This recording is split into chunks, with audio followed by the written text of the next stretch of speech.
Kule video-ke akuzukukhomenteka ngoba uzothi uyakhomenta bese uyabheda. Umbono nje lo ozovela kimi kuphela, angidingi futhi ukuzwa omunye umbono ozobekwa omunye umuntu. Ngiyakhumbula-ke ngeminyaka yo-2022 kanje, uTshathi impela esavutha okhulweni, esekuba ufakazi bakaJehova. Kunenye nje intshumayelo akayishumayela laphana ephejini lakhe la ku-Facebook, eshumayela ngokuthi kuyisinengiso uNkulunkulu ukuthi indoda ibe ney'nwele. Wayezekhothe-ke amazwi eBhayibheli laphana. Ngiyakhumbula impela ukuthi nami ngaze ngakhomenta ngoba ngangicasulwa ukuthi ngangibona ukuthi ugudla ubuNazaretha. Emva kokukhomenta kwami ngiyakhumbula ukuthi zangena ingcilebana, zangethuka-ke laphana ngoba nami phela ngangithi ngizama ukuvikela ubuNazaretha.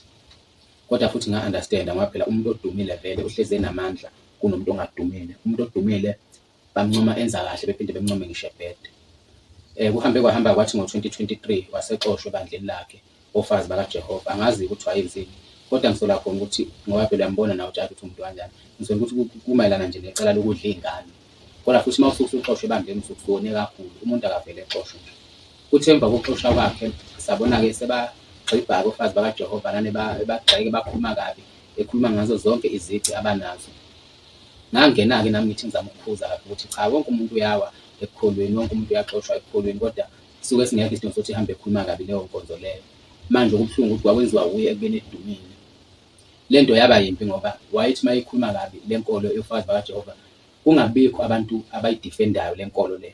Utho ukuthi bonke abantu bavumelana naye ngoba phela siyabazi-ke abantu banjani, abantu bayathanda ukunetheza. Bona laba babemncoma ngesikhathi esekuyo le nkonzo bemshayela ihlombe, bevuma u-ameni. Yibo futhi laba sebemncoma futhi mase segxeka yona le nkolo le yofakazi bakaJehova. Yibo futhi sebemncethezelela futhi bemncoma. Thina-ke singancethezi-ke sangena-ke saphawula sisho ukuthi le nto ayenzayo imbi kabi le nto yokuthi ngoba nakho usuyekile enkolweni, wena usuke uhamba uyikhuluma kabi, usuke ungcolisa igama layo. Nalapho futhi iy'ngcilebana futhi zangithuka futhi nalapho futhi ngikhuza yona leyo nto leyo. Kwadlula-ke kodwa manje into esengiyinaka nesengiphatha kabi ngiqaka ukuthi kuze kube namhlanje usalwisana nale nkolo leyo yofakazi bakaJehova, namanje usabhala kabi ngayo, namanje usakhuluma kabi ngayo, ekubeni kuyinto ekade kanje yenzeka.